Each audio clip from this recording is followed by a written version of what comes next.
चिन्तासन्तानहन्तारो यत्पादाम्बुजरेणवः स्वीयानां तान् निजाचार्यान् प्रणमामि मुहुर्मुहुः।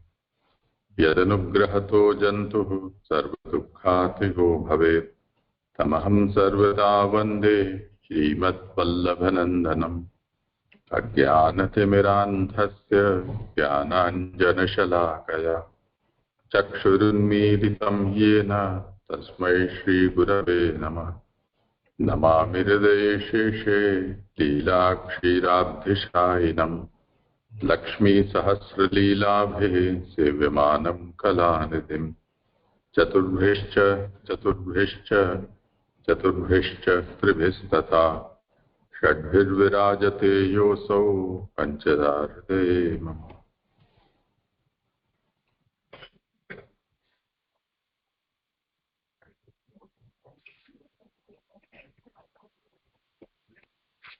हाँ दंडवत जय जय।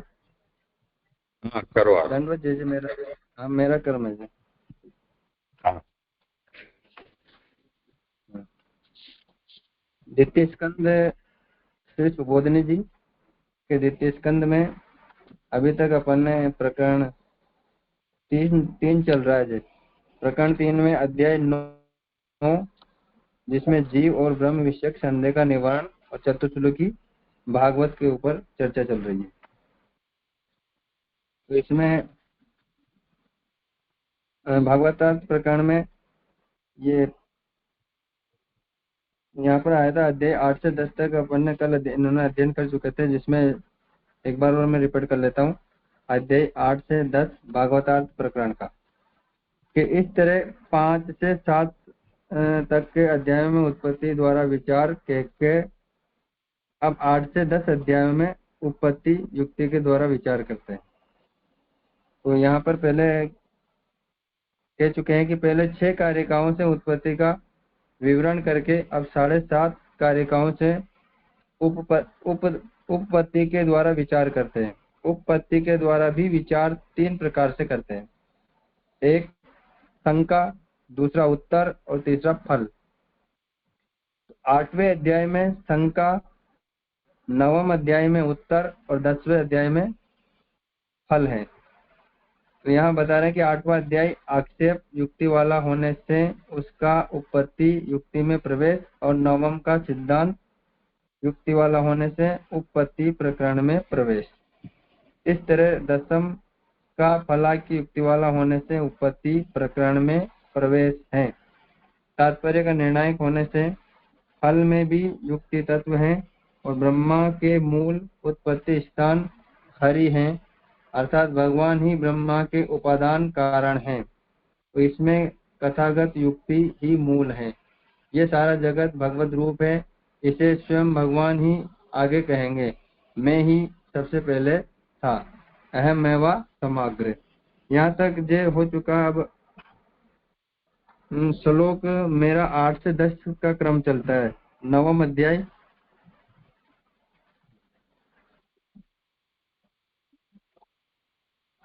कल 8 श्लोक हो चुके थे। पेज संख्या 404। 8वां श्लोक का आभासार्थ और श्लोकार्थ एक बार दोबारा ले लेते हैं। आभासार्थ आया था इसमें कि तब फिर वह तप करने लगा, ये कहते हैं। तो श्लोकार्थ है कि जिसकी समझ कभी खाली नहीं गई ऐसे अमोघ दर्शन। 8 से 10 से तो मैं 7वां ले लेता हूँ जी एक बार वापस, या फिर 8 से ले लूँ।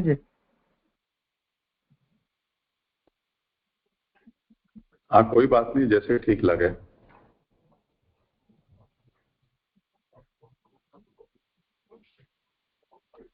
आवाज नहीं आ रही है आपकी। आ रही में चल रहा हूँ। तो ये संख्या 401 श्लोक कल हो चुके हैं 3 और 6, उनका मैं एक बार श्लोकार्थ कर रहा हूँ। पेज 401 श्लोकार्थ। खूब सावधान चित्त वाले ब्रह्मा जी ने एक समय उस प्रलयकालीन जल के मैदान में 1-2 अक्षर का वचन 2 बार बहुत समीप में ही कहा गया सुना। जो स्पर्श अक्षरों में से 16वां ते और 21वां पे है, अर्थात तप कहा जाता है। और हे राजन, जिसे निष्किंचन महात्मा अपना धन समझते हैं। तप है तप। वाक्य सुनते ही ब्रह्मा ने बोलने वाले का मुख देखने की इच्छा से दिशाओं का चारों तरफ निरीक्षण किया, किंतु कुछ भी न देखा, केवल अपने और जल के सिवाय। तब तो फिर अपने स्थान में आकर निश्चल स्थित हुआ और अपना हित इसी में समझकर, मानो किसी ने मुझे तप करने का उपदेश किया है, ये निश्चय कर तप करने में मन लगाया। यहाँ तक कल विवेचन हो चुका था जी। अब मेरा श्लोक 8 से शुरू होता है। 8 से आवासार्थ, पेज संख्या 404, अध्याय 9, श्लोक नंबर 8,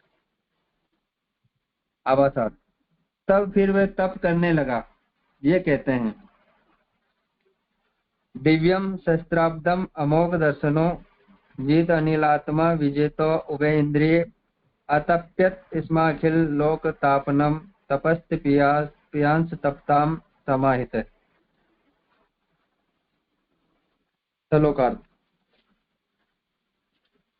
जिसकी समझ कभी खाली नहीं गई, ऐसे अमोघ दर्शन ब्रह्मा जी ने प्राण और मन को वश में किया। ज्ञानेन्द्रिय और कर्मेंद्रिय दोनों जीते। इस तरह से उस तपस्या करने वालों में श्रेष्ठ ब्रह्मा ने अखिल लोकों को तपा देने वाला तप दिव्य 1000 वर्ष पर्यंत किया, और वह साथ में आप फल के विषय में सावधान भी रहा। तो इसकी व्याख्या बता रहे हैं यहाँ कि श्रम सहने का संताप कहना उचित है। योग एक चित्तता, योग का मतलब होता है एक चित्त होना। ज्ञान एवं प्राणों को रोकने से श्रम होता है। ये तीनों तरह का श्रम ब्रह्मा से संताप बन सका, ये ब्रह्मा के 3 विशेषणों से सूचित किया। तो यहाँ 3 विशेषणों से सूचित कर बता रहे हैं कि श्रम, योग और ज्ञान के द्वारा अपने प्राणों को रोकने से जो ब्रह्मा जी को श्रम हुआ, वो संताप है। और विशेषणों से अमोघ दर्शन, जिसका ज्ञान कभी खाली न जावे। अमोघ दर्शन का मतलब जिनके दर्शन करने का प्रभाव निष्फल नहीं हुए, कुछ ना कुछ उनका ज्ञान खाली न जावे। तो इस विशेषण से ब्रह्मा के ज्ञान की प्रशंसा की, अथवा ब्रह्मा ने जो पहले पदार्थों का निर्धार कर रखा था उसकी प्रशंसा में ये कहा, जीत अनिल आत्मा, जिसने प्राण और अंतःकरण को जीता है। यहाँ पर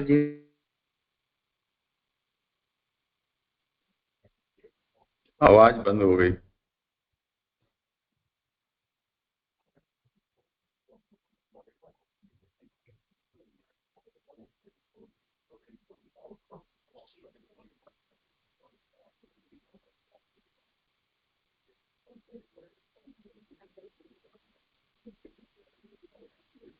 ये कौन से गांव से बोलते हैं, इनको कह सको तो कोई?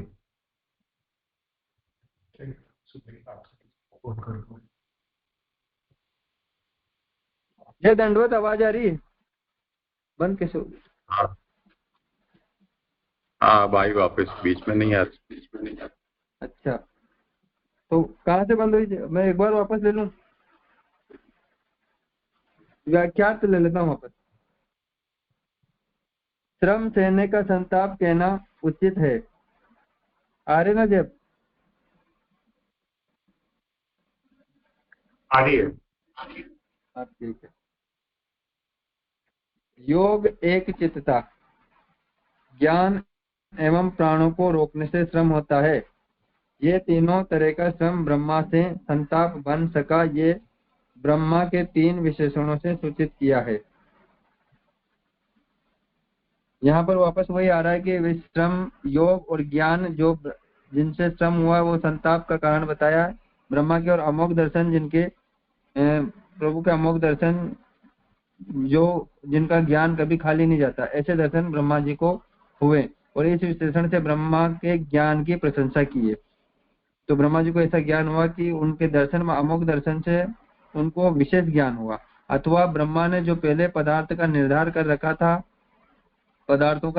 रखा था उसकी प्रशंसा में ये कहा है। तो जीत अनिल आत्मा जिससे प्राण और अंतःकरण को जीता है इस विशेषण से, और विजित उभय इंद्रिय जीत लिए, दोनों तरह की इंद्रियां, जो जिन्हें अपन ज्ञानेंद्रियां और कर्मेंद्रियां कहते हैं, जिसने इस विशेषण से ब्रह्मा की योग के द्वारा प्राप्त शुद्धि और तप से प्राप्त शुद्धि, दोनों तरह की शुद्धि दिखाई है। तो यहाँ पर कह रहे हैं कि ब्रह्मा जी ने इन दोनों तरह की इंद्रियों को जीत लिया, ज्ञानेंद्रियों को और कर्मेंद्रियों को, और उस विशेषण से ब्रह्मा जी के योग के द्वारा उन्होंने अपनी शुद्धि की है, तप से प्राप्त शुद्धि, दोनों तरह की शुद्धि कर ली है, ज्ञानेंद्रियों की और कर्मेंद्रियों की तप से शुद्धि कर ली है। अतप्यत इस क्रिया का तात्पर्य यह है कि सब इंद्रियों के नियत आहार विषयों का परित्याग कर देने से ब्रह्मा जी ने अपने देह आदि को खूब ही संतप्त कर लिया। यहाँ पर कह रहे हैं कि इंद्रियों के जितने भी आहार विषय हैं उन सब आहार विषयों का परित्याग ब्रह्मा जी ने कर दिया। तो इंद्रियों के अलग अलग आहार विषय बताए जाते हैं, जैसे नासिका का गंध होता है और स्पर्श, तो इन सारी चीजों का जब उन्होंने त्याग कर दिया विषयों का, तो ब्रह्मा जी को देह आदि को भी संतप्त कर दिया। ऐसी अवस्था में ब्रह्मा जी में विद्यमान भू और भू आदि लोक भी संतप्त हो गए। जैसे धूप में वस्त्रों को सुखा लेने से उनका गीलापन जाता रहता है, इसी तरह ब्रह्मा जी के तप करने पर तत्स्थित लोकों का भी जाड़े जाता रहा।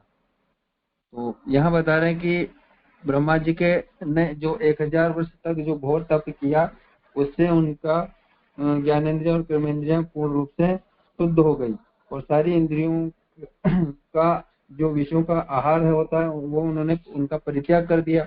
और परित्याग कर देने से जो ब्रह्मा के अंदर जो लोक बताए थे कि कहते हैं कि 7 तो ऊपर होते हैं और 7 भू अर्धलोक और ऊर्ध्वलोक होते हैं, जो भू और भू आदि जो लोक होते हैं वो संतप्त हो गए, वो भी उनसे शुद्ध हो गए उनके तप से। तो जैसे उदाहरण देके बता रहे कि जैसे वस्त्रों को धूप में सुखा लेने से उनका गीलापन चला जाता है, उसी प्रकार ब्रह्मा जी के तप से उन सारे लोगों का सारे लोग भी उनके तप से शुद्ध हो गए, ऐसा समझ में आया। इसी तरह ब्रह्मा जी के तप करने पर तत्स्थित लोगों का भी जाड़े जाता रहा, उनका भी जाड़े से मतलब जड़ता तो जाता, वे भी शुद्ध हो गए।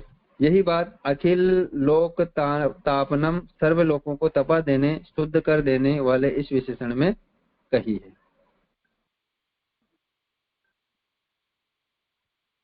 तपस्या से साधारण जीवों में क्रोध, ग्लानि, उद्वेग एवं अहंकार आदि दोष आ जाते हैं, किंतु ब्रह्मा असाधारण जीव था इसलिए उनमें पूर्वोक्त दोष ने आवे।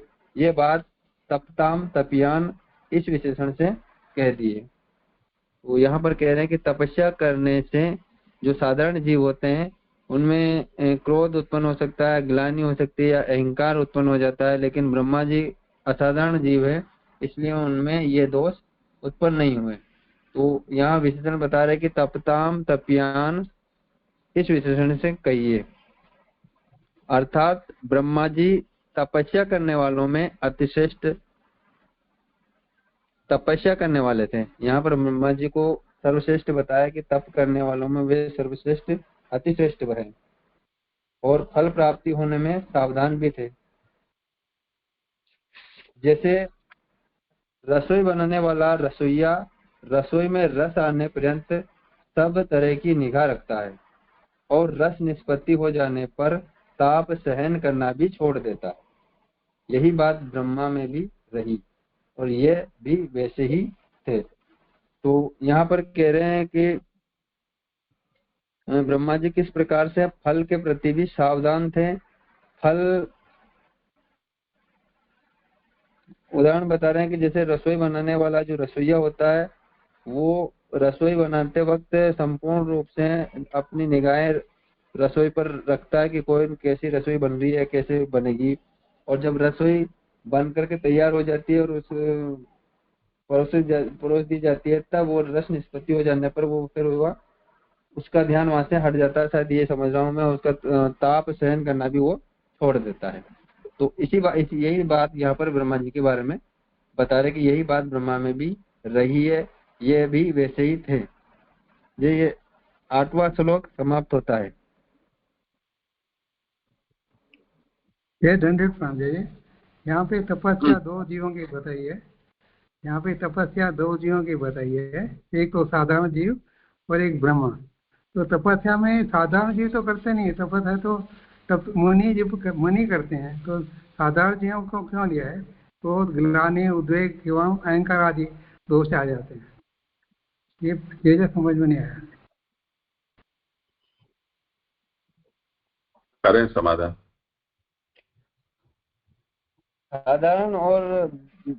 साधारण जीव से मैं समझ रहा हूँ कि जैसे पहले तपस्या करते थे आम जन, या फिर वो जो बड़े बड़े राक्षस लोग थे, तो उनको तप से अहंकार भी उत्पन्न हो जाता था। लेकिन ब्रह्मा जी तो अक्षर ब्रह्म के ही मानस पुत्र बता रहे हैं यहाँ पर, उनसे उत्पन्न हुए। तो हो सकता है उनको ऐसा भाव पैदा नहीं हो रहा, क्योंकि यहाँ पर आगे कह रहे हैं कि उनके तप के द्वारा उन्होंने अपनी कर्मेंद्रियां और ज्ञानेंद्रियों को तपा करके शुद्ध कर लिया। और जितनी भी उनकी इंद्रियां थी, उनके विषय थे, उनका आहार भी उन्होंने त्याग दिया। उन इंद्रियों के जो आहार विषय थे, उनका परित्याग करने से वो उनकी सारी इंद्रियां, कर्मेंद्रियां और ज्ञानेंद्रियां शुद्ध हो गई। तो वो एक साधारण पुरुष ने रह करके और देव पुरुष हो गए। देव पुरुष होने से उनके अंदर वैसी भावना नहीं रही जो आम साधारण पुरुष के अंदर उत्पन्न होती है तपस्या करने से, क्रोध, ग्लानि, उद्वेग। ये समझ में आ रहा है मेरे, और आप समाधान करें। ये साधारण जीवन में आसुर जैसे आप बता रहे हैं वो लेना चाहिए। अरे आज एकादशी सबने की होगी ना, तो तप ही तो हुआ ना। तप तो कोई भी करता है, उसमें क्या है।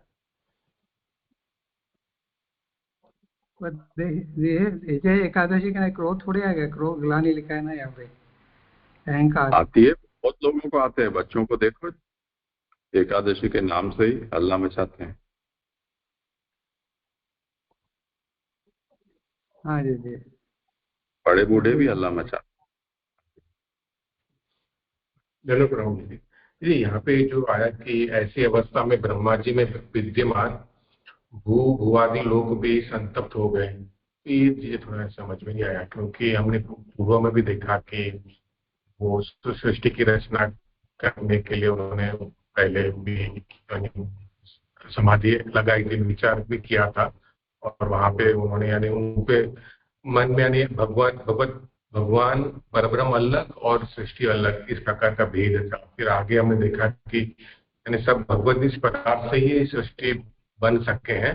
उनका ये भेद था, इसलिए उनको समझ में नहीं आया चीजें। लेकिन यहाँ पे उनके अंदर ही है ऐसा जो बताया, वो कैसे समझ में। करो समाधान।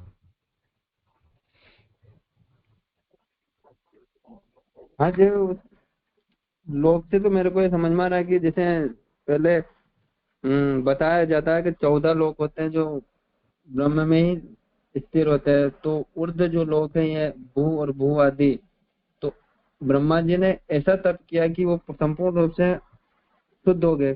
तो उनके अंदर जो लोग थे वो भी उनके तप से शुद्ध हो गए, मैं ये समझ रहा हूँ। उनके अंदर जो उसी पे समझे।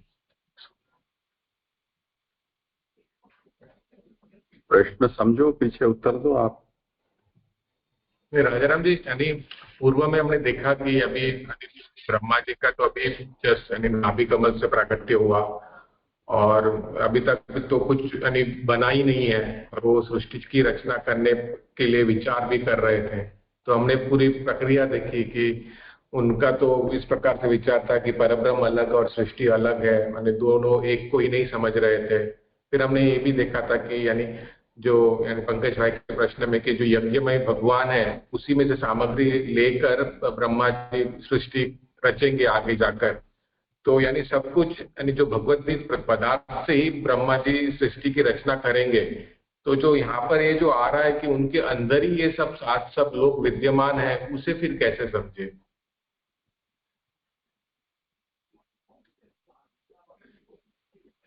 जे इतना तो मुझे भी मालूम नहीं, फिर आप ही समाधान बताएं। हाँ, और किसी को करना हो समाधान तो।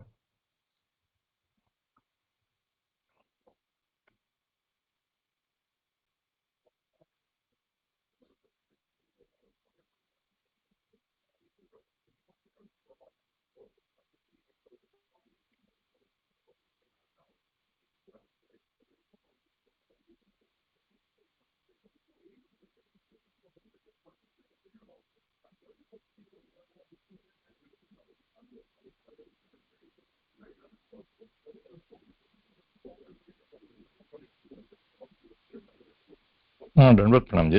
मेरा उसके संलग्न ही प्रश्न था कि जो ब्रह्मा जी की उत्पत्ति हुई है वो जैसे हम साधारण जीवों की जो विचरण से भ्रम से विचरित होकर हम लोग विचरण हुआ और हमको माया लग गई, तो उसी हिसाब से ये ब्रह्मा जी का भी समझना है या ब्रह्मा जी की उत्पत्ति में कोई विशेष ये है?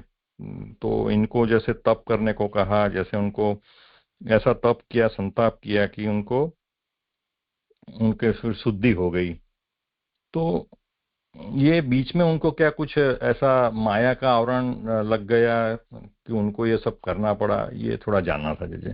प्रणाम। तो दूसरा विषय हो गया। हाँ, इनका प्रश्न तो ये है कि ब्रह्मा के अंदर ये लोग कैसे कहे जा रहे हैं, ये तात्पर्य। तो ब्रह्मा तो प्रथम अवतार है, इसीलिए उसको हिरण्यगर्भ कहा है। और जो ब्रह्मांड का अभिमानी है, प्रथम पुरुष है, वो ब्रह्मा है। और यहाँ या आगे पीछे भी इस बात को कहा गया है कि वो ब्रह्मा है, वो भगवान ही है सृष्टिकर्ता के रूप में।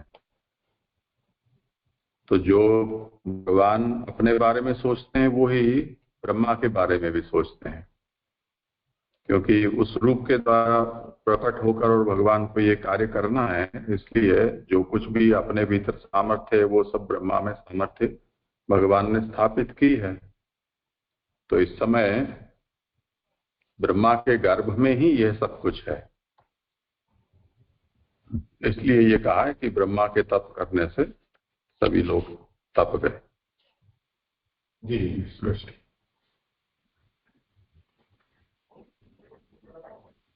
जी जी, धन्यवाद मैडम। जी, मेरा ये प्रश्न था कि जो सुपोजिटी में लास्ट में आया कि जैसे एग्जाम्पल दिया कि जैसे रसोई बनाने वाला रसोइया रसोई में रस आने पर सब तरह की निगाह रखता है और रस आप सहन करना भी छोड़ देता है। यही बात ब्रह्मा में भी रही। तो ये तो रस निष्पत्ति हो जाने पर ताप सहन करना भी छोड़ देता है, ये बात समझ में नहीं आई जी। और यही बात ब्रह्मा में रही, ये सेंटेंस समझ में नहीं आता है जी। यानी ब्रह्मा ने आप तप करना छोड़ दिया, यूं कहने का मतलब ये है।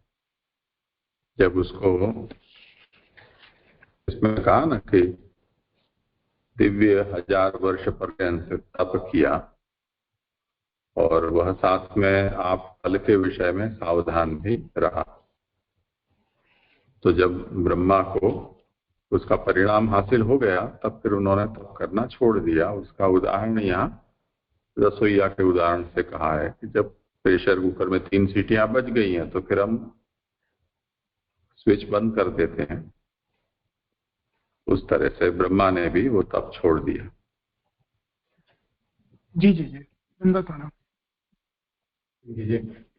ब्रह्मा जी को अपने सामर्थ्य का विस्मरण हो गया था, ऐसे समझना, क्योंकि पहले तो जो उनके ही अंदर सब कुछ स्थित है, जैसे वो लोक आदि वगैरह सब, तो जब उनका हुआ प्रकट यानी इसमें नाभि कमल से, तो तभी उनका खुद का जो सामर्थ्य था उनका विस्मरण हो गए। जो भी है, हमने जो पहले पूर्व में भी देखा था कि तब वो तप करें, फिर प्रभु की प्रसन्नता से उनको स्मृति प्राप्त होती है और फिर वो सृष्टि की रचना करते हैं। तो अब तक वही चल रहा है कि उनकी अभी वो स्मृति नहीं रही, इसलिए ये उन्होंने फिर प्रभु ने उनको तप करने की आज्ञा दी, ऐसे ही समझ। आगे आएगा, अभी सब यही विषय चल रहा है। इन्होंने श्लोक का पारायण नहीं किया, इसलिए थोड़ा विषय का अनुसंधान नहीं रह गया है। पहले के श्लोक का कर दिया, पर इनके जो खुद के श्लोक है उनका पारायण नहीं किया है। जी जी। आप पंकज का जो प्रश्न था उस पर किसी को कुछ कहना हो तो।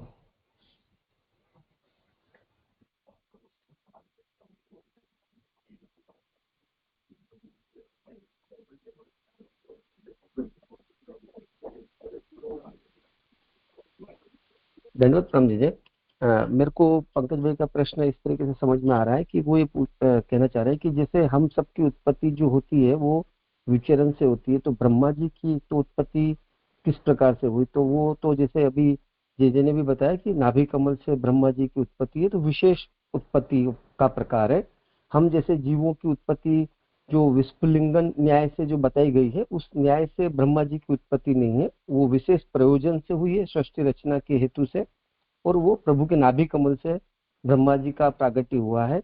और ब्रह्मा जी को माया नहीं लगी है। एक्चुअली ब्रह्मा जी जो अपन पूर्व की जो श्लोक संख्या 5, 6, 7 के संदर्भ में अपन ने देखा कि वहां पर ब्रह्मा जी को क्यों इस प्रकार के यानी कि सृष्टि रचना का कार्य प्रभु ने सौंपा उनको, फिर भी वो सृष्टि रचना के कार्य में जिस तरीके से प्रभु चाहते थे वैसा उनको ज्ञान प्राप्त नहीं हो पाया। उसके कारण भी वहां पर बता दिए गए कि उन्होंने स्वयं को श्रेष्ठ समझा, अहंकार रहा, उन्होंने मंगलाचरण वगैरह नहीं किया, यानी कि सेवक धर्म का उनमें अभाव आया। उससे स्वामी की क्या इच्छा है वो उनको समझ नहीं आई। तो माया का वहाँ रोल ब्रह्मा जी के संदर्भ में नहीं आ रहा है, वो उनका खुद का जो अभिमान रहा ब्रह्मा जी का, क्योंकि उन्होंने खुद को अकेले पाया और उन्होंने सोचा कि चूंकि मैं ही हूँ तो अब सबसे पहले मैं हूँ, वो मैं ही ये सब कुछ करने वाला हूँ, मुझको ही सब कुछ करना है। ये सब वर्णन वहाँ पूर्व में आ चुका है। तो माया का मुझे नहीं लगता है कि ब्रह्मा जी के संदर्भ में वहाँ वो बात कही गई है। जैसे अपने संदर्भ में आता है कि अपन विस्फुलिंग न्याय से अलग होने के बाद जब आनंद गुण तिरुभाव होकर हमारे पर माया का प्रभाव आता है, वैसा ब्रह्मा जी के केस में नहीं बताया, ऐसा आशय लग रहा है। मुझे तो संदेहात्मक लगता है, क्योंकि अगर समझ ले हम लोग जनरल उत्पत्ति में देखते हैं, जैसे अपने बालक का जन्म होता है तो तुरंत उसको कोई विवेक नहीं आ जाता है, तुरंत उसको कोई चीज समझ में नहीं आती है। उसको धीरे धीरे समझना, समाज और जो घर है, परिवार है, वो उनको विवेक सिखाता है कि भाई ये अभिमान नहीं करना चाहिए तुमको, तुम आदमी हो तो तुमको आदमी की तरह बर्ताव करना चाहिए। करते करते वो मोल्ड होता है बच्चा, और फिर वो एक विवेकी आज्ञाकारी बच्चा बन जाता है। अभी ये तो सृष्टि में पहले कोई, समझ लो इससे ब्रह्मा जी से पहले कोई सृष्टि तो बिल्कुल शांत थी, एक सा समुद्र था, उसमें वो अपने आप को पाया। तभी उनका बालक जैसे जन्म होता है और तुरंत उसका हम कहेंगे भाई उसमें इतना ज्ञान नहीं है, तो ये दोनों चीज को हम लोग अगर कोरिलेटेड करें तो ये थोड़ी कॉन्ट्राडिक्ट हो रही है, ऐसा मुझे लग रहा है।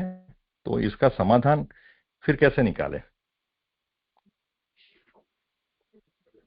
नहीं, वहाँ कॉन्ट्राडिक्ट नहीं हो रही है। ब्रह्मा जी को ज्ञान है ही, ब्रह्मा जी को सिर्फ ज्ञान क्यों सूझ नहीं रहा है उसके कारण वहाँ पे भागवतकार ने बताया, जिसको महाप्रभु जी ने हमको समझाया कि क्यों ब्रह्मा जी को वो ज्ञान, जो कार्य उनको सौंपा गया था, जो कार्य करने में ब्रह्मा जी सक्षम है। जैसे अभी जे ने बताया कि प्रभु ने अपना सर्व सामर्थ्य ब्रह्मा जी में स्थापित किया।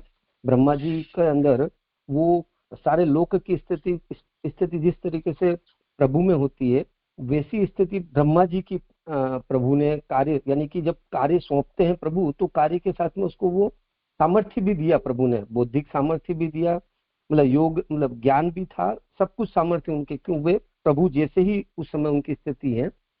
अब वो स्थिति का इम्प्लीमेंटेशन क्यों नहीं हो पाया, मतलब उनका सामर्थ्य का, उसके कारण पूर्व में बता दिए गए। तो अपना जो स्थिति है कि अपना जो जन्म होता है वो तो अपने कई जन्मों से अपन कितनी प्रकार की अवस्थाओं से निकलने की बात होती है। जो अभी हमारा कोई भी जन्म होता है तो मूल हम जब विचार करते हैं तो उस समय तो हम ऐसे जीवत्व धारण करते हैं, वो अवस्था एकदम प्रारंभिक अवस्था है। उसके बाद की अवस्था तो हमारा जन्म मरण के चक्र में चलती हुई अवस्थाओं का संदर्भ है, जो आप उदाहरण में कह रहे हो। तो ये जो अहंकार जो है, अहंकार की तो अभी उत्पत्ति हुई नहीं है, तो उनमें फिर अहंकार कैसे आया, फिर ये प्रश्न होता है ना। अभी तो मटेरियल, अभी तो सृष्टि रचना की मटेरियल की वो सब जो पदार्थ है उसको इकट्ठा करेंगे। वो सारे एलिमेंट्स है वहाँ, प्रभु ने उस सामर्थ्य के साथ भेजा, जो जे ने अभी भी बताया, वो सब कुछ है। बस अब उनको उसको इम्प्लीमेंट करना है, उनमें सब कुछ है वहां पर। अब वो उस सब कुछ होने के बावजूद भी उसका उपयोग नहीं कर पा रहे हैं, और उपयोग नहीं कर पाने का कारण बताया वहां पर।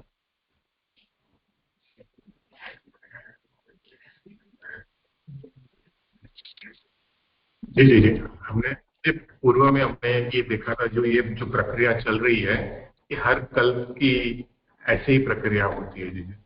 और वहां पे हमने ये समझा था कि यानी जब ब्रह्मा जी को यानी समझ नहीं आया तो उन्होंने तप किया, और तब से प्रभु प्रसन्न हुए। प्रसन्न होकर उनकी जो स्मृति थी, जो उन्होंने पूर्व में जिस प्रकार से सृष्टि की रचना की थी, वो स्मृति प्रभु उनको प्रदान करते, वो आ जाती है वो स्मृति ब्रह्मा जी को, और फिर ब्रह्मा जी सृष्टि की रचना करते हैं जी। तो ये समझ में आ रहा है। और ये हमने देखा कि यानी 1000 चतुर्युग होने के बाद एक कल्प की समाप्ति होती है, और सब फिर प्रलय आकर यानी प्रलय हो जाता है।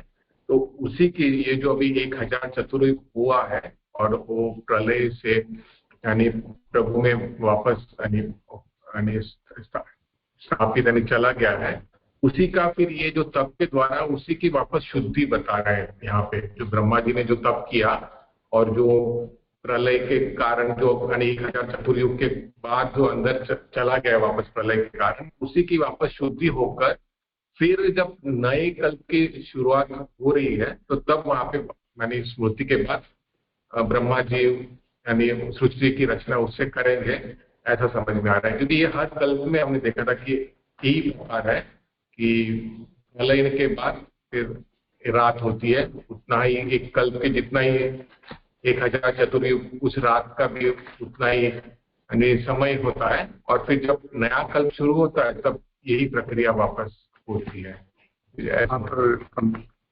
इस समय तो ऐसा नहीं है, क्योंकि इस समय तो ब्रह्मा का जन्म ही हुआ है। बाकी ऐसा है कि एक बार सृष्टि ब्रह्मा सरज दे, उसके बाद दिन रात के हिसाब से कल्प के भेद होते रहते हैं। पर इस समय तो प्रथम तया ही सृष्टि का निर्माण ब्रह्मा करेगा, तो ये ब्रह्मा भी नए ही ब्रह्मा है, ऐसे समझना चाहिए।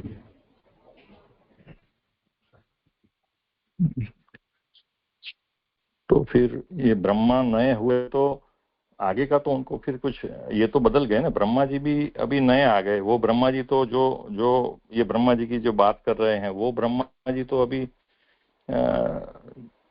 रहे नहीं ना, दूसरे ब्रह्मा जी आ गए ना। ब्रह्मा तो हम पोस्ट आगे हमने देखा था कि ब्रह्मा जी एक पोस्ट है, एक प्रागट सृष्टि प्रागट्य का एक कारण है, वो उपादान कारण है। तो सृष्टि प्रक्रिया में भगवान ने उनको काम सौंपा है, सृष्टि में इसका उत्पत्ति का। तो फिर वो ब्रह्मा जी की वो तो इसमें ये ब्रह्मा जी में उनकी वो तो रही नहीं होगी ना क्या याद कि मुझे अभी शुद्ध होना है, ऐसा। क्या प्रश्न क्या है?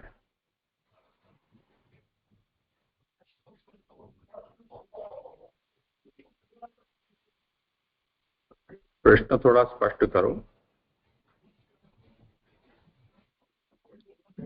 मेरा प्रश्न तो आगे जो था वही है कि ब्रह्मा जी के लिए हम लोग जो कहते हैं, इसमें जो आया विवरण, प्रक्रिया तो समझ गया। ब्रह्मा जी को सब तप किया, तप के बाद ये हुआ, इसके बाद इन्होंने प्रक्रिया सब।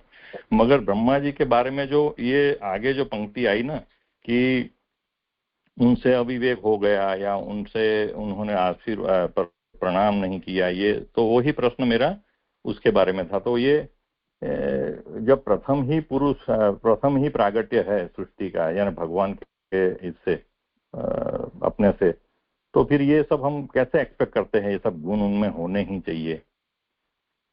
तो फिर जैसे माया लगी जीव को, क्या जी? कौन से गुण होने चाहिए? जैसे विवेक है, या जो आगे हमने दिया ना, विवेक है, उन्होंने नमस्कार नहीं किया या उन्होंने उनका मंगलाचरण नहीं किया, तो वो गुण एक बालक जैसे पैदा होता है, तो उसमें हम लोग कैसे एक्सपेक्ट कर सकते? तो मेरा यही था प्रश्न कि इसमें ब्रह्मा जी से इतनी एक्सपेक्टेशन जो थी, और उनकी वजह से फिर उनको ये हो गया, उनका कार्य नहीं हुआ सिद्ध, और फिर भगवान ने उनको बोला आप तप कीजिए। तो इस संबंध में ही प्रश्न जैसे कि उनको माया लगी, उनको माया जैसा कुछ ऐसा पदार्थ उनको ये हुआ? नहीं, माया का कहाँ प्रसंग है यहाँ?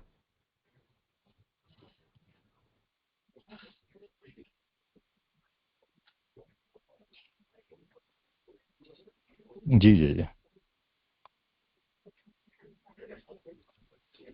ब्रह्मा तो अवतार है भगवान का, तो भगवान ही ब्रह्मा के रूप में अवतरित हुए हैं, रजोगुणाधिष्ठाता देव हैं, भगवान उसी रूप में अवतरित हुए हैं। तो अग्नि विस्फुलिंग न्याय से जैसे हम आप सब प्रकट होते हैं, उस तरह से ब्रह्मा का विचरण नहीं है, उसका तो प्राकट्य है अवतार के रूप में।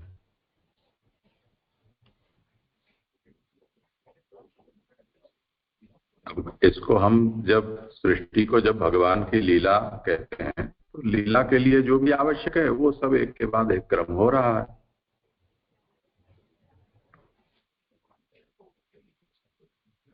जी जी। तो ये जो उनको जो ये हुआ, जो अविवेक उन्होंने दिखाया, मंगलाचरण नहीं किया, तो वो लीला के तौर पे ही देखना पड़ेगा ना फिर।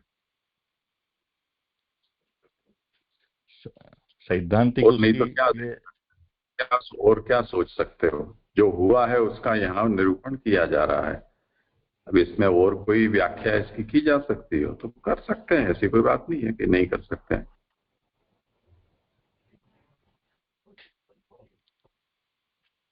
जी जी जी जी। यहाँ पे ये जो बात आई कि व्याख्यात में तीसरी लाइन है 404 पेज पे कि अमोघ दर्शन, जिसका ज्ञान कभी खाली न जावे। इस विशेषण से ब्रह्मा के ज्ञान की प्रशंसा की है, अथवा ब्रह्मा ने जो पहले पदार्थों का निर्धार कर रखा था उसकी प्रशंसा में यह कहा है।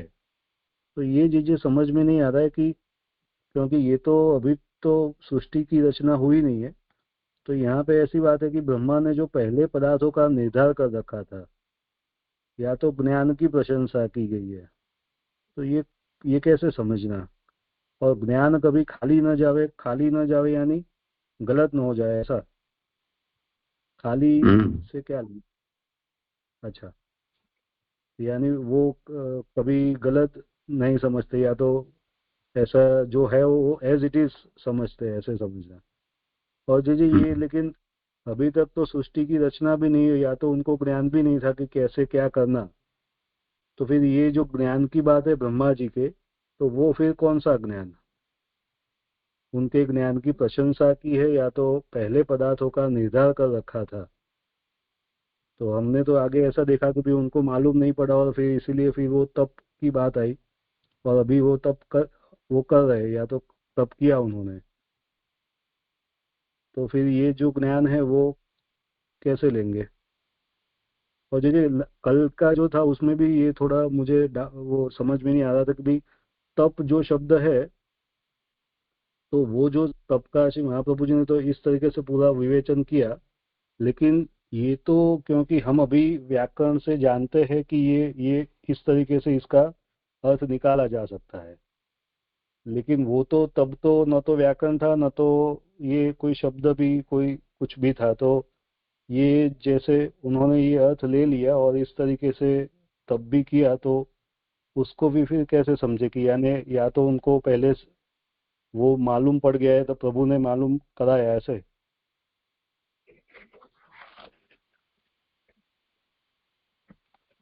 ब्रह्मा को भगवान ने इतना टेक्निकल नहीं कहा है, भगवान ने तो तप ऐसा ही कहा है, पर ये सुखदेव इसको इस तरह से बोल रहे हैं, स्पर्शेषु यत् षोडशम एक विंशम, ऐसा सुखदेव बोल रहे हैं, ब्रह्मा थोड़ी बोल रहे हैं। अरे भगवान ने ब्रह्मा को ऐसे नहीं कहा है।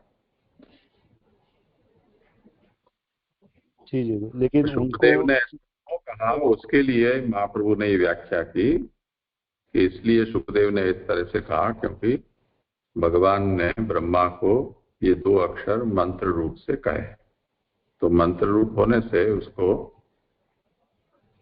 ऐसे ही नहीं बोल देना चाहिए, मंत्र की जो गुप्त रखने की मर्यादा है उसी तरह से कहना चाहिए। तो ब्रह्मा तो अमोघ दर्शन है, वो आगे आ ही गया है, उसके कारण उनको भगवान क्या कहना चाहते हैं, तो बोलने वाला कौन है वो पता नहीं है, दिख नहीं रहा, फिर भी उनको पता चल गया। यही तो उनके अमोघ दर्शन होने का प्रमाण है। जी, तो फिर ज्ञान भी जो है वो ऐसे ही समझे कि भाई उनको पहले से, क्योंकि भगवत अवतार होने से था ही ऐसा,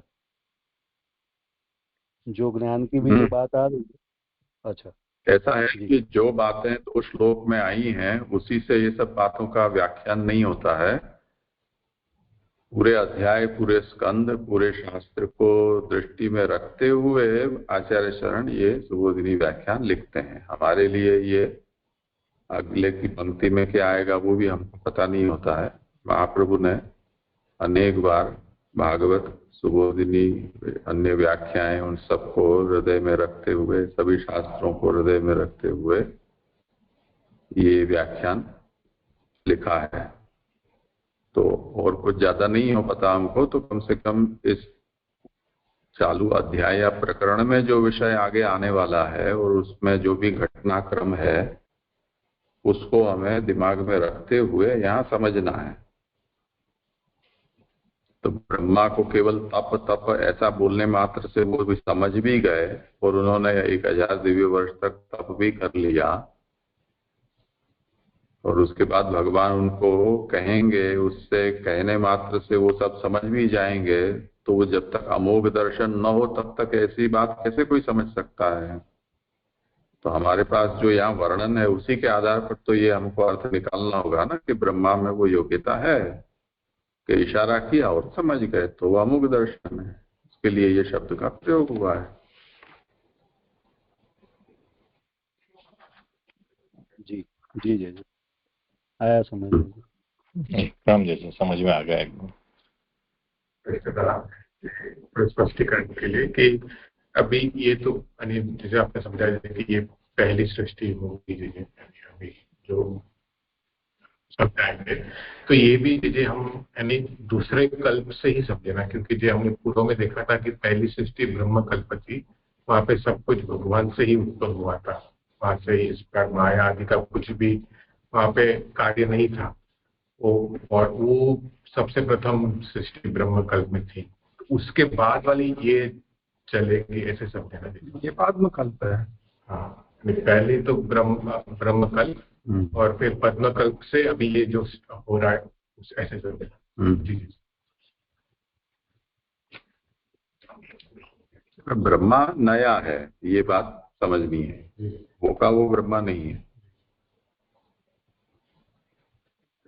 यानी ब्रह्म कल्प में भी ब्रह्मा थे ऐसे समझना है। वहां पे तो सब कुछ भगवान से ही उत्पन्न हुआ था, तो भी वहां पे ब्रह्मा जी से ही हुआ ऐसे, वहां पे ब्रह्मा हो तब भी वो भगवान ही ब्रह्मा है, ऐसा उसका मतलब समझना है।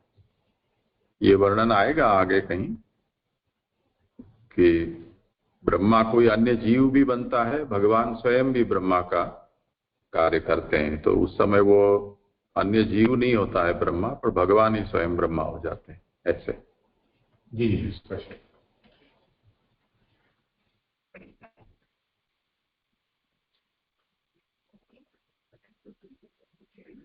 हाँ करो आगे। जी धन्यवाद। 9वां श्लोक है जी, इसका पारायण 9 और 10 का मैं पारायण कर देता हूँ। आभासार्थ, इस तरह तप करने पर जो फल प्राप्त हुआ तो कहते हैं। नहीं, आभासार्थ मत लो, श्लोकार्थ। फिर श्लोकार्थ ही लो 9 और 10 का। हाँ नहीं, वो श्लोकार्थ जीजी ने ले लो बताया ना। उस क्रम में। हाँ, श्लोकार्थ 9 फिर श्लोकार्थ 10 फिर आभासार्थ से वापस से चालू कर लेना। हाँ 9 और 10 ले लेता हूँ, है ना। ठीक। श्लोकार्थ, भगवान ने भी सावधान रहकर ब्रह्मा को अपने लोक के दर्शन कराए। इस लोक से अन्य कोई भी लोक श्रेष्ठ नहीं है, यही सर्वश्रेष्ठ लोक था। और इस लोक में अविद्या आदि क्लेश, रजोगुणकृत भूल भुलैया और सत्व गुणकृत उच्चास, घबरा जाना, कुछ भी दोष नहीं रहते। और परमात्मदर्शी महात्मा लोग ही इसकी स्तुति करते रहते हैं। 9वां, ये 10वां श्लोक है। श्लोकार्थ है इसका। इस 10वें का, इस भगवत धाम व्यापी वैकुंठ में रजोगुण, तमोगुण, सत्वगुण और इनके मेल को भी प्रवेश बिल्कुल नहीं है। यहाँ काल का पराक्रम नहीं चलता। और की बात क्या है, यहाँ माया भी नहीं है। इस धाम में तो सुर और असुर दोनों से सेवित हरि भगवान के सेवक गण रहते हैं। ये 10वें का पारायण हुआ। 9वां श्लोक, पेज संख्या 405। आभासार्थ, इस तरह तप करने पर जो फल प्राप्त हुआ सो कहते हैं। तस्मै स्वलोकम भगवान समाहित संदर्श्यामास परम न यत् परम व्यपेत संक्लेश विमो हंसध्वंसम स्वदृष्टवद वदतिर्भीर विबुधे विष्टुतम। श्लोकार्थ, भगवान ने भी सावधान रहकर ब्रह्मा को अपने लोक के दर्शन कराए। इस लोक से अन्य कोई भी लोक श्रेष्ठ नहीं है, यही सर्वश्रेष्ठ लोक था। इस लोक में अविद्या आदि कलेश, रजोगुणकृत भूल भुलैया और सत्व गुणकृत उच्चास से घबरा जाना, कुछ भी दोष नहीं रहते। परमात्मदर्शी महात्मा लोग ही इनकी स्तुति करते रहते हैं।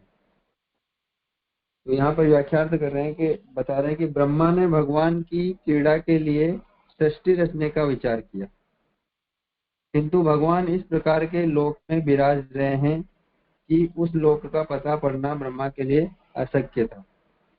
तो यहाँ पर बता रहे हैं कि ब्रह्मा ने भगवान की क्रीड़ा करने के लिए सृष्टि रचने का विचार किया, लेकिन भगवान किस लोक में विराजते हैं इसका पता ब्रह्मा जी को अशक्य था, नहीं था।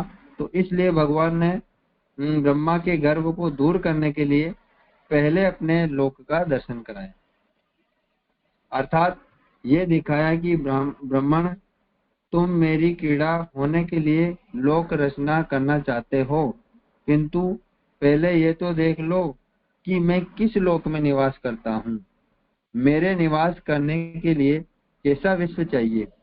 अर्थात भगवान ने ब्रह्मा के गर्व को दूर करने के लिए पहले अपने निवास के योग्य निज लोक का दर्शन ब्रह्मा को कराया। तो यहाँ पर बता रहे हैं कि ब्रह्मा जी ने भगवान की क्रीड़ा के लिए जो सृष्टि रचने का विचार किया, तो उन्होंने विचार किया लेकिन उन्हें पता नहीं कि भगवान कौन से लोक में रहते हैं, और ये जानना ब्रह्मा के लिए अशक्य था। तो भगवान ने खुद उनके ब्रह्मा के गर्व को दूर करने के लिए स्वयं कृपा करके दर्शन दिए और कहा कि आप मेरे लिए जो सृष्टि रचना कर रहे हो क्रीड़ा स्थली, उसके लिए आप पहले ये देखो कि मैं कौन से लोक में रहता हूँ। तो अपने निवास योग्य निज लोक के दर्शन ब्रह्मा को कराया। ऐसे कहकर के कह रहे हैं कि यदि भगवान को अपने निवास के लिए स्वयोग्य लोक की रचना न करना होता तो अपने लोक के दर्शन क्यों कराते। अगर भगवान को अपने लोक जैसे सृष्टि की रचना नहीं करनी होती तो फिर अपने लोक की दर्शन क्यों कराते। ऐसा बता रहे, केवल अपने स्वरूप के ही दर्शन करा देते। तो यहाँ पर के लोक के दर्शन नहीं कराते, सिर्फ अपने ही स्वरूप के दर्शन करा देते। तो इससे स्पष्ट होता है कि ब्रह्मा को लोक रचना करने का जो गर्व था उसे दूर करने के लिए उन्होंने निवास के योग्य अपने लोक का दर्शन कराया। यहाँ पर ब्रह्मा जी को जो गर्व था कि सृष्टि रचना करने का, तो उन्होंने सब बताया कि कैसे लोक का रचना करनी है। तो ऐसे लोगों का दर्शन कराए जो उन्होंने उनके अशक्य थे उनके लिए। तो यहाँ पर बता रहे हैं कि आध्यात्मिक आदि भौतिक लोकों को भी स्वरूप और सामर्थ्य प्रदान करने वाला आदि दैविक लोक दिखाया। जो आध्यात्मिक और आदि देवी आदि भौतिक लोक होते हैं उनके स्वरूप को भी सामर्थ्य प्रदान करने वाला अक्षर ब्रह्म का आदि दैविक लोक यहाँ पर ब्रह्मा जी को दिखाया।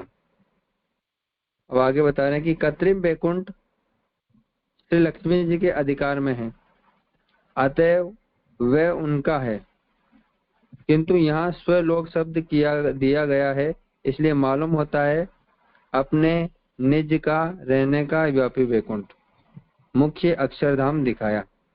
तो यहाँ पर कह रहे हैं कि जो कृत्रिम वैकुंठ है वो लक्ष्मी जी के अधिकार में है और वह उनके ही निवास स्थान है, लेकिन यहाँ स्वलोक शब्द का प्रयोग करके अपने निज का रहने का जो व्यापी वैकुंठ अक्षरधाम है वो यहाँ पर दिखाया। तो यदि भी केवल ब्रह्मा को ही दिखा रहे हैं और मुख्य लोक का ही दर्शन करा रहे हैं, तथापि इस दर्शन से कुछ भगवान का कार्य अधिक हो जाएगा तो नहीं है। यहाँ पर कह रहे हैं कि जो दर्शन ब्रह्मा जी को जिस लोक के करा रहे हैं वो सिर्फ ब्रह्मा जी को ही हो रहे हैं, और यहाँ भगवान ब्रह्मा जी मुख्य लोक का दर्शन करा रहे हैं, तभी इस दर्शन से भगवान का कार्य अधिक हो जाएगा। ऐसा प्रश्नवाचक आ रहा है कि भगवान का क्या इससे कार्य अधिक हो जाएगा, तो कह रहे हैं कि नहीं, किंतु इस स्वयं महात्म्य के प्रदर्शन से अपने महात्म्य के प्रदर्शन से ब्रह्मा जी की अपने में भक्ति होगी, इसलिए ही तस्मै ये पद कहा है। भगवान यह पद भगवान के लोक प्रदर्शन सामर्थ्य को प्रकट करने के लिए कहा है। तस्मै जो पद आ रहा है वो ब्रह्मा जी में अपने भक्ति बढ़ाने के लिए, और यहाँ पर कह रहे हैं कि भगवान ने जो ये पद कहा है तस्मै, ये भगवान के लोक प्रदर्शन और सामर्थ्य को प्रकट करने के लिए। अन्यथा जो व्यापी वैकुंठ लोक जीव सामर्थ्य अदृश्य देखने में न आवे हैं, वह दृश्य कैसे हो, अर्थात ऐसा होने पर भी भगवान ने अपने सामर्थ्य से ही ये दिखाया। यहाँ पर कह रहे हैं कि जो व्यापी वैकुंठ जीव की सामर्थ्य से अदृश्य है कि कोई उन्हें देख सके, ऐसा नहीं है, लेकिन भगवान की कृपा से ही उसे देख सकते हैं। तो यहाँ पर उनकी कृपा का सामर्थ्य दिखाया। समाहित पद देने का कारण यह है कि इस समय तो प्रभु ने अपनी दृष्टि को ब्रह्मा की दृष्टि में प्रवेश कराकर अपने लोक का दर्शन करा दिया, किंतु फिर आगे इस कार्य के अनंतर ही ये मेरी दृष्टि पृथक रही आवे, इसका दृष्टि में मिल न जाए, इस बात की भी सावधानी भगवान ने रखी। दूसरी बात यह भी थी कि इस अक्षरात्मक व्यापी वैकुंठ का स्वभाव भी यह है कि जीव की दृष्टि के सामने आते ही वह छिप जाता है कहीं। तो यहाँ पर बता रहे हैं कि ब्रह्मा जी यहाँ पर कह रहे हैं कि ब्रह्मा जी की दृष्टि में स्वयं प्रभु ने अपनी दृष्टि को प्रवेश कराकर लोक का दर्शन करवाया। ब्रह्मा जी की दृष्टि से उस लोक का दर्शन नहीं हो सकता था, स्वयं भगवान ब्रह्म ने कृपा करके उनकी दृष्टि ऐसी प्रदान की कि उनको दर्शन हुए। और फिर कह रहे हैं कि जो अक्षरात्मक व्यापी वैकुंठ का स्वभाव भी यही होता है कि जीव की दृष्टि के सामने आते ही वो छिप जाता है। तो कहीं ऐसा नहीं हो कि मैं ब्रह्मा को प्रदर्शन कराऊं और ये लोग उसके आगे प्रकट ही न हो। बस इस बात से ही भगवान समाहित सावधान रहे। भगवान कह रहे हैं कि ऐसा नहीं हो कि मैं ब्रह्मा को इस लोक के दर्शन कराऊं और वो प्रकट ही नहीं हो।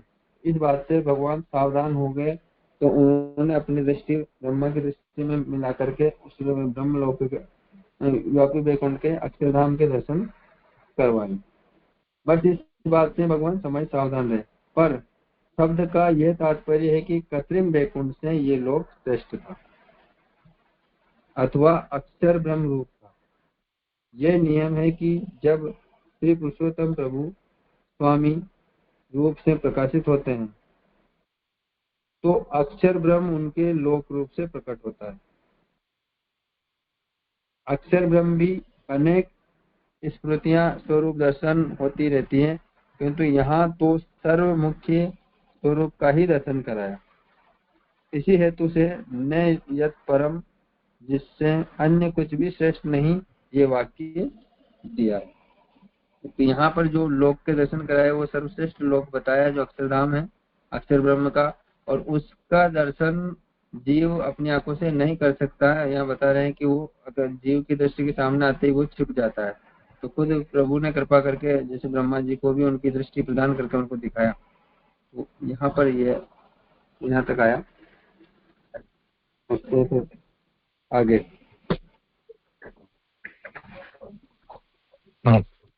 प्रणाम जय जय। यहाँ ये कृत्रिम वैकुंठ का समझ में नहीं आया, स्वरूप क्या है जय जय? व्यापी वैकुंठ और लक्ष्मी जी के लिए जो प्रभु ने धाम बनाया उसका नाम रमा वैकुंठ या कृत्रिम वैकुंठ कहा जाता है। तो ब्रह्मा को उसका दर्शन नहीं कराया। जी जय जय प्रणाम।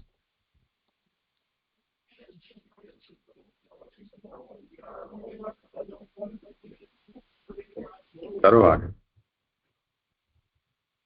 यह भगवान का अक्षरात्मक लोक गुणातीत है, प्रकृति गुण रहित है। इसलिए प्राकृतिक गुणों के असाधारण धर्मों का निषेध करते हैं।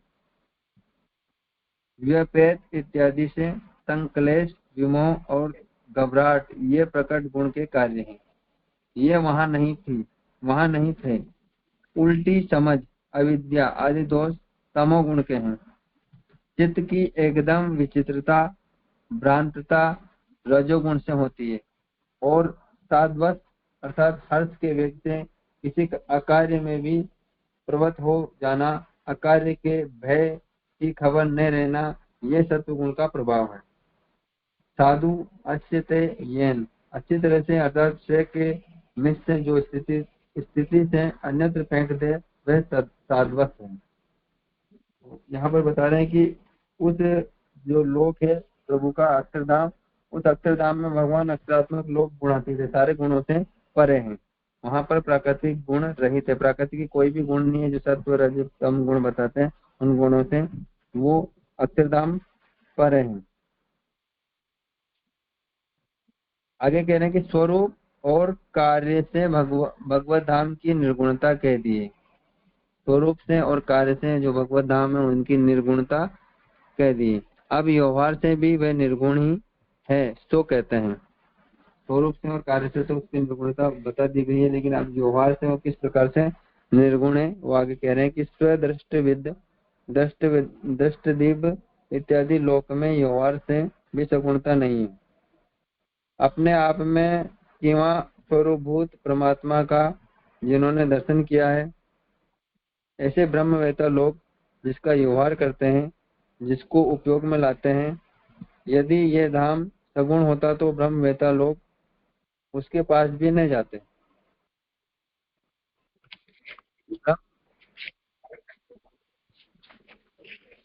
ब्रह्मवेता विद्वान लोग इस भगवत धाम की सर्वदा स्तुति करते रहते हैं।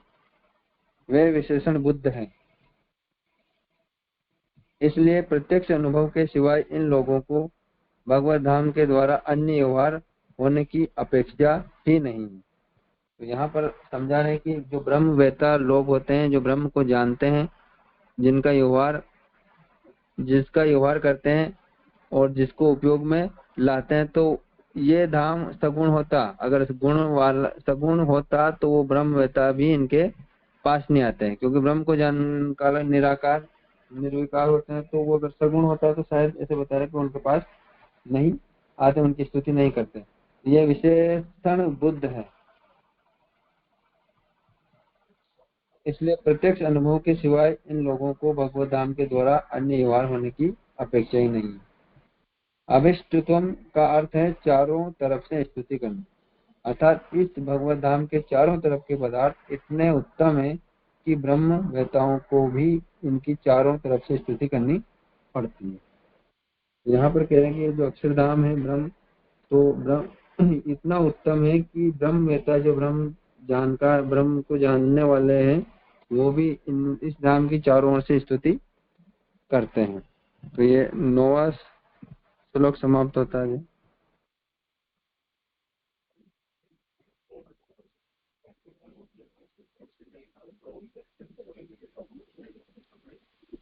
जी प्रणाम जी। मुझे यहाँ पे ये जो लास्ट जो पैराग्राफ आया यानी कि 407 में पहली लाइन है कि साध्वस अर्थात हर्ष के वेग से किसी अकार्य में भी प्रवृत्त हो जाना, और फिर नीचे दे रहे कि भी अकार्य के भय की खबर न रहना, यह सत्व गुण का प्रभाव है। और साधु अस्यते येन यानी अच्छी तरह से अर्थात श्रेय के मिस से जो स्थिति अन्यत्र फेंक दे। तो जी ये स्पष्ट नहीं हो रहा है मुझे। जी करो समझ।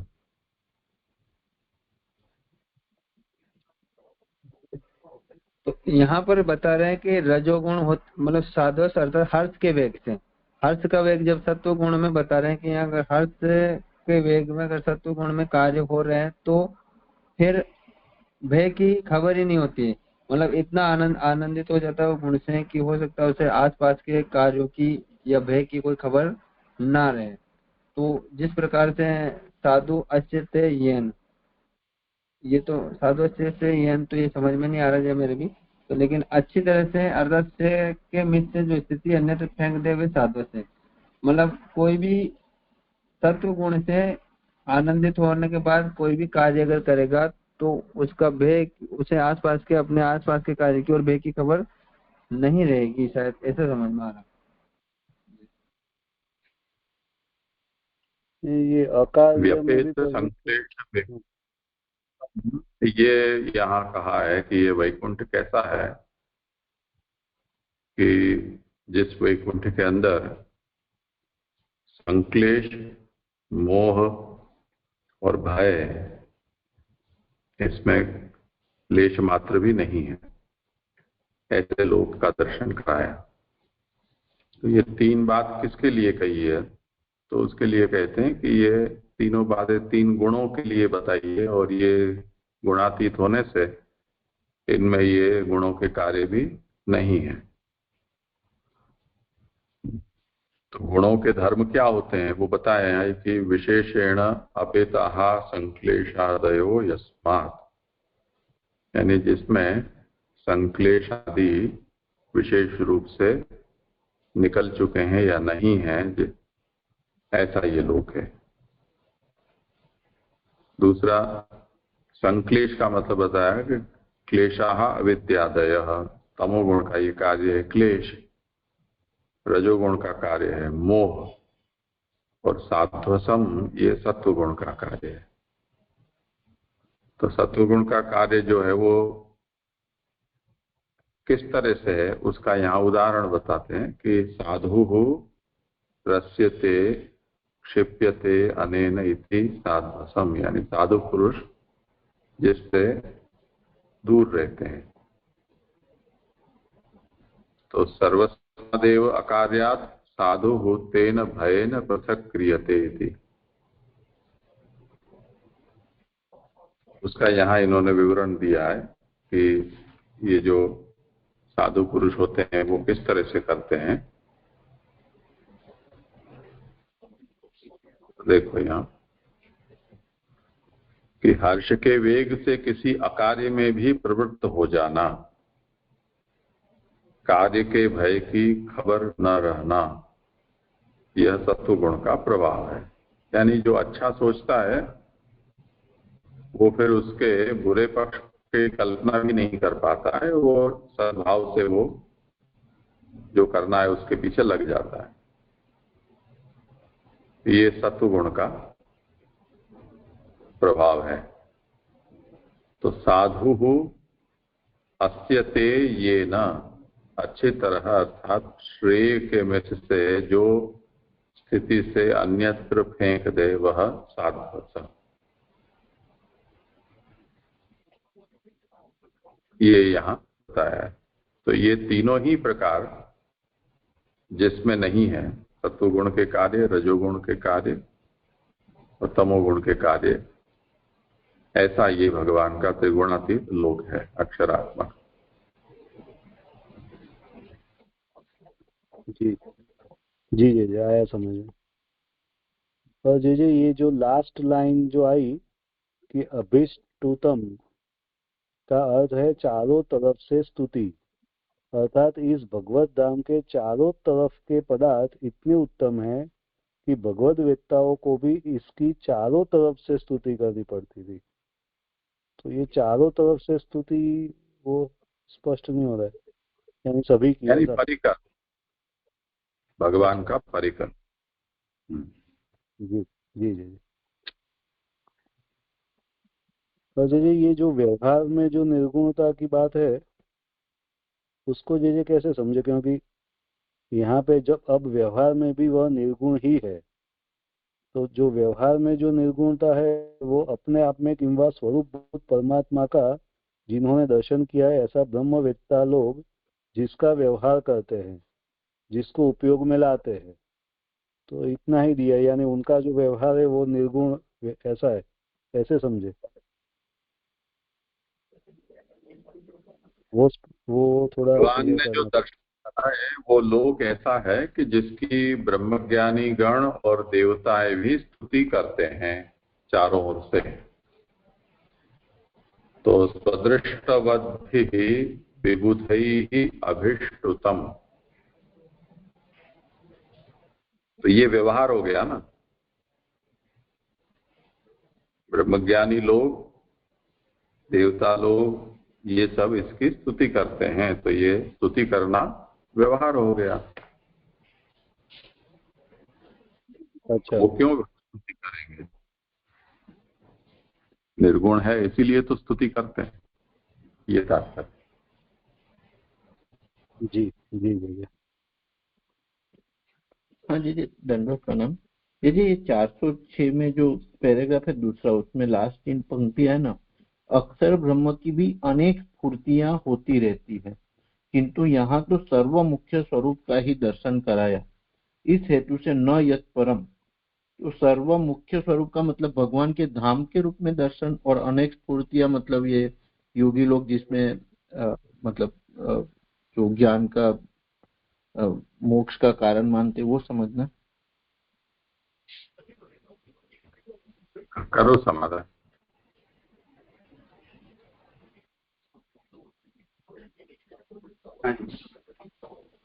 तो ये पूछे कि अक्षर ब्रह्म में भी अनेक स्फूर्तियां और स्वरूप दर्शन होती रहती है।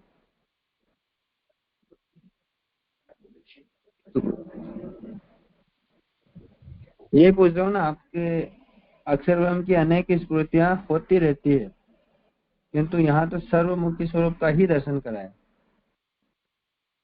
हाँ, मेरा खाली इतना ही कि अनेक स्फूर्तियां और सर्व मुख्य स्वरूप का दर्शन, ये दोनों में कैसे समझना। यहाँ पर आप बता रहे हैं ना कोष्टक में कि अनेक स्फूर्तियां भी स्वरूप दर्शन ही है और सर्व मुख्य स्वरूप का ही दर्शन कराया। तो अनेक स्मृतियां बता रहे हैं, वो भी स्वरूप के का ही दर्शन बता रहे हैं, और मुख्य जो स्वरूप है वो फिर समझ में नहीं आ रहा। ये तो सिद्धांत मुक्तावली में कहा ही है ना कि वो जगत रूप भी है उसका, इसी तरह भगवत धाम भी है, सर्व कारण कारण रूप भी है, ज्ञानियों का मुक्ति स्थान भी है। तो अक्षर के बहुत से पहलू हैं, पर यहाँ तो भगवान ने अपने धाम के रूप में ही अक्षर का व्यापी वैकुंठ के रूप में दर्शन कराया है, इसलिए इसको यहाँ स्पेसिफिकली कहा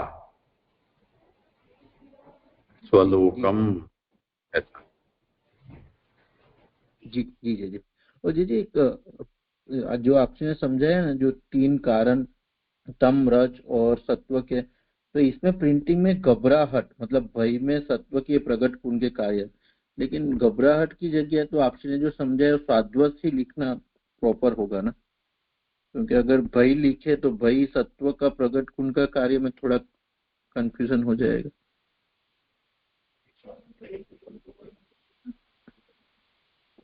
चार 406 में सेकंड लास्ट लाइन है।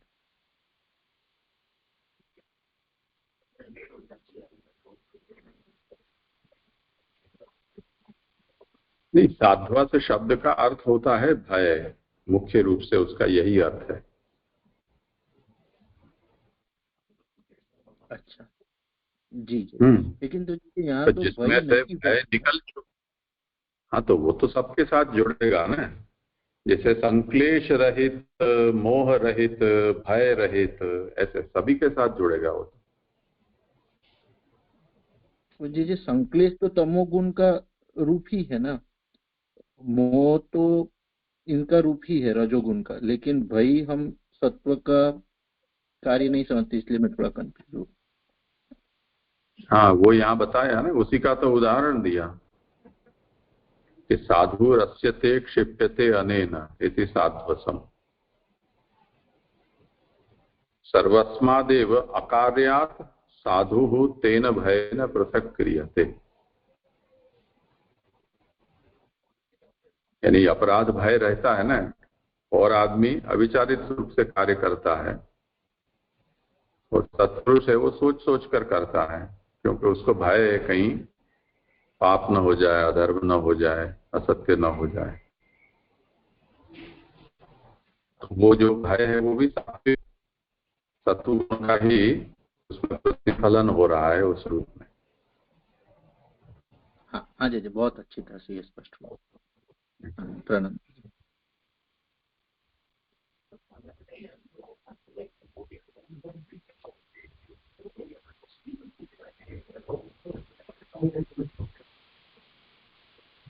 आगे लो मुझे। हाँ करो। श्लोक 10 आवासार। इस तरह गुण के कार्यों की सत्ता का निषेध करके अब ये कहते हैं कि ये यहाँ गुण भी नहीं है। प्रवर्ते यत्र रजस्तमस्तयो सत्वं च मिश्रम न च काल विक्रम न यत्र माया किमु तापरे हरेर्नो व्रता यत्र सुरसुरा अर्चिता। श्लोकार। इस भगवत धाम व्यापी वैकुंठ में रजोगुण, तमोगुण, सत्वगुण और इनके मेल का भी प्रवेश बिल्कुल नहीं है। यहाँ काल का पराक्रम नहीं चलता, और की बात क्या, यहाँ माया भी नहीं है। इस धाम में तो सुर और असुर दोनों से सेवित हरि के सेवक गण रहते हैं। हरि मीन्स भगवान के सेवक गण ही रहते हैं। तो यहाँ व्याख्या कर रहे हैं कि अक्षर रूप इस भगवत धाम में रजोगुण और तमोगुण का प्रवेश नहीं है। जो अक्षर धाम भगवान का बताया है, इसका जो स्वरूप दिखाया आगे के श्लोक में, तो इस अक्षरधाम और अक्षर रूप धाम में, भगवत धाम में रजोगुण और तमोगुण का प्रवेश ही नहीं है, और रजस तम से मिला हुआ सत्व गुण भी वहां नहीं है। रज और तम से मिला हुआ जो सत्व गुण है वो भी वहां नहीं है। तो इससे स्पष्ट होता है कि विशुद्ध सत्व की प्रवृत्ति तो वहां होती है। कोई कहे कि ये विशुद्ध सत्व यदि अक्षर के ब्रह्म तत्व में बाधक होता है हो तो इसकी सत्ता वहां क्यों मानी जाए। तो यहाँ पर फिर वापस ये इसके बारे में समाधान कर रहे हैं कि रज और तम से मिला हुआ सत्व गुण भी वहां नहीं है अक्षरधाम ब्रह्म में, भगवत धाम में। तो यहाँ कह रहे हैं कि अगर ये स्पष्ट होता है कि विशुद्ध सत्व की प्रवृत्ति तो वहां होती ही है, तो फिर कह रहे हैं कि कोई कहे कि यदि विशुद्ध सत्व यदि अक्षर के ब्रह्म तत्व में बाधक होता तो फिर इसकी सत्ता वहां क्यों मानी जाए।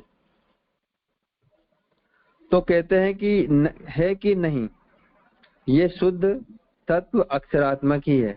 ये शुद्ध सत्व गुण जो बताया है ये सत्व गुण अक्षरात्मक ही है, इसलिए ये ब्रह्म तत्व का बाधक नहीं है। तो ये जो सत्व गुण अक्षर विशुद्ध सत्व गुण है जो अक्षरात्मक ही है, इसलिए ये ब्रह्म तत्व का बाधक नहीं है। प्रत्युत बहुत सी बातों का साधक है और इसके अलावा भी बहुत सी बातों का साधक बता रहे हैं। जैसे वासुदेव भगवान को बाहर प्रकट होने में इस विशुद्ध सत्व की आधार रूप से अपेक्षा है। इसी तरह अक्षर ब्रह्म भी जब बाहर प्रकट होता है, भगवत लोक रूप होता है, उस समय उसको भी आधार की जगह विशुद्ध सत्व की अपेक्षा रहती है।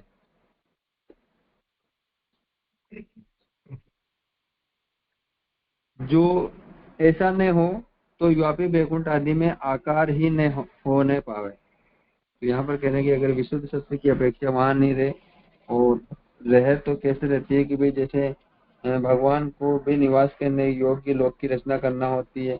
लोक के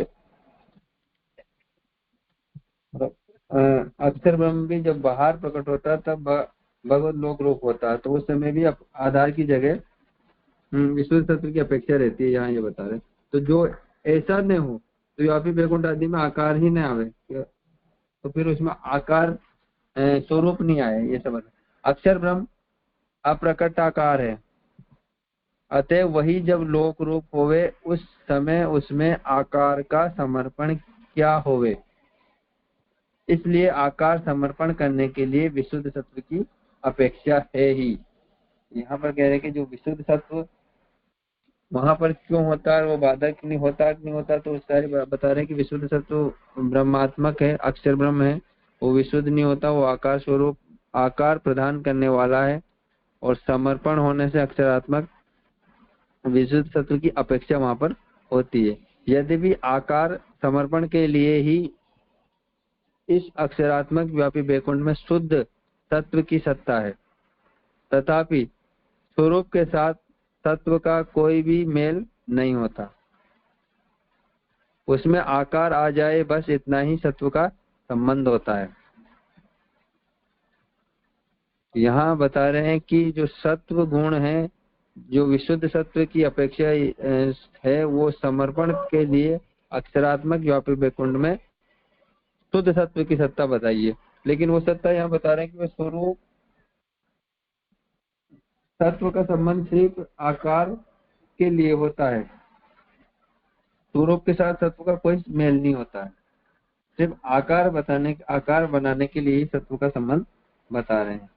तो लोक में जैसे सोने चांदी पित्तल के ढाल व पात्र आदि बनाए जाते हैं, यहाँ उदाहरण दे रहे हैं कि जिस प्रकार से लोक में कोई पित्तल सोना चांदी आदि के जो पात्र बनाए जाते हैं सांचे में, तो उसमें पित्तल प्रवृत्ति द्रव्यों के साथ ढालने के सांचा वगैरह का संबंध होता है, जिसके द्वारा उन पित्तल वगैरह द्रव्यों में घड़े थाली वगैरह का आकार तो आ जाता है, किंतु लोहे का या उससे बने सांचे का और कोई अंश पात्र आदि में चौंटता नहीं।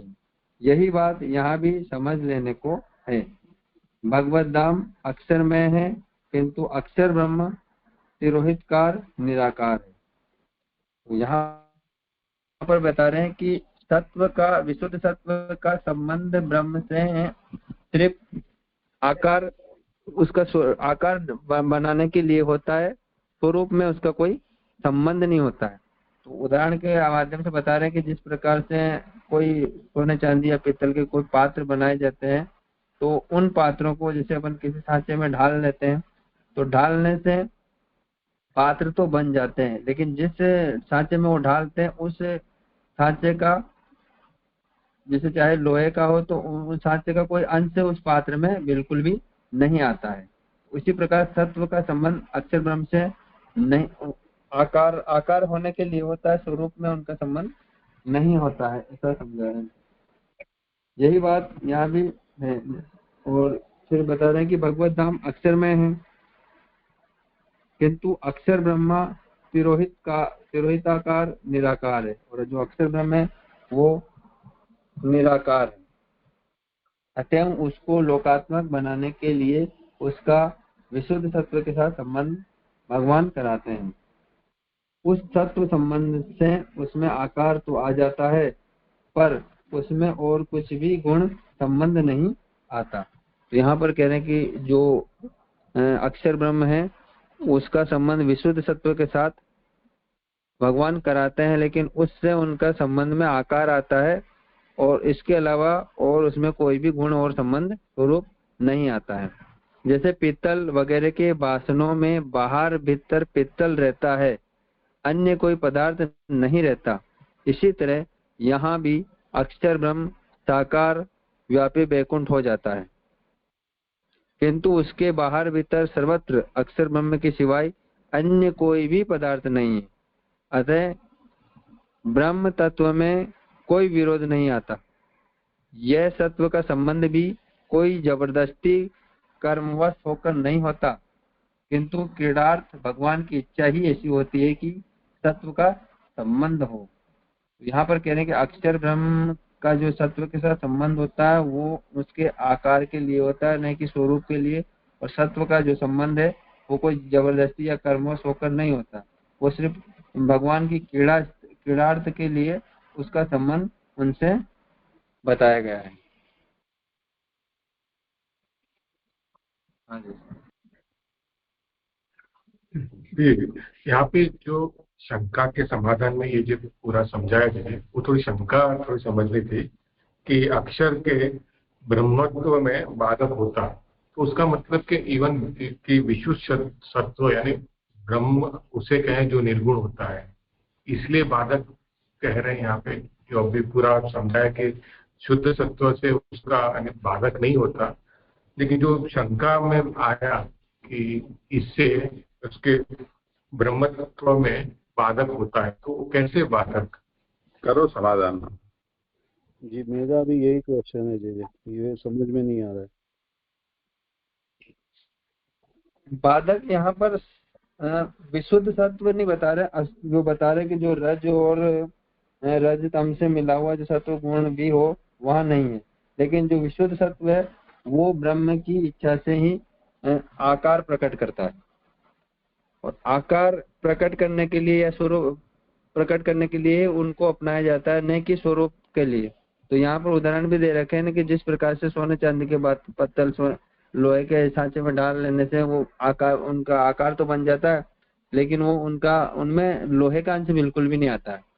तो जैसे अक्षर ब्रह्म में सत्व का अंश बिल्कुल नहीं, सत्व का अंश नहीं जाता है या नहीं मिल पाते हैं, लेकिन सत्व से उनके आकार में आकार बनता है। तो आकार जो सृष्टि यहाँ बता रहे हैं कि उनकी क्रीड़ा इच्छा के लिए जो सृष्टि प्रकट करते हैं उसमें क्रीडार्थ भगवान की इच्छा होती है, इसलिए उस तत्व का संबंध करके और जगत को अपने स्वरूप का या आकार का भान कराते हैं। शायद हो सकता ये समझ में आ रहा है आगे आप?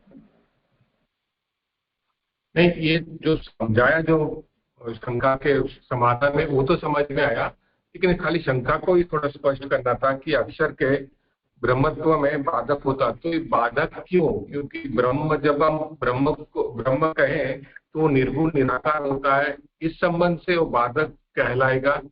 यो जो यानी 407 पेज पे जो तीसरी चौथी लाइन आ रही है वो खाली थोड़ा स्पष्ट करना था कि वो बाधक किस संदर्भ से बाधक कह रहे हैं।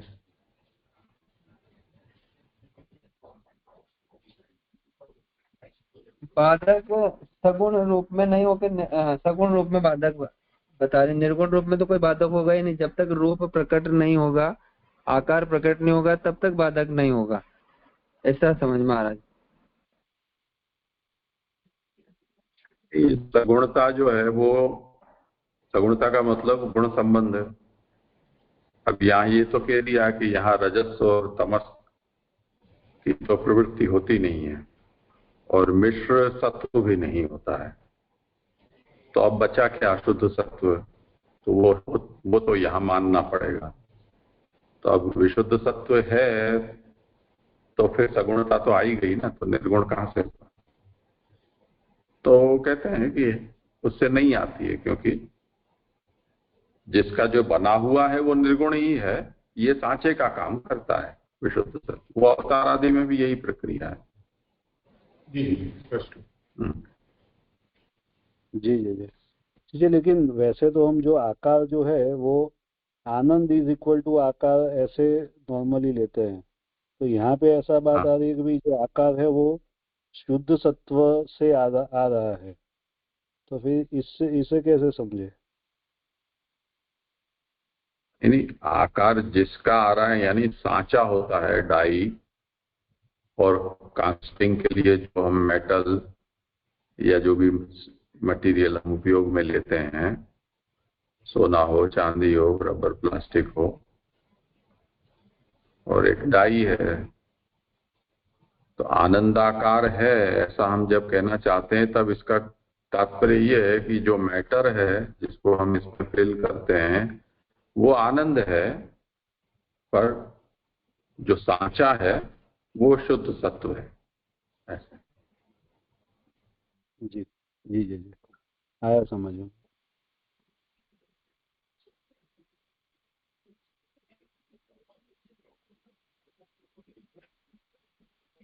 ठीक है, आज यहाँ विराम रखते हैं, समय हुआ।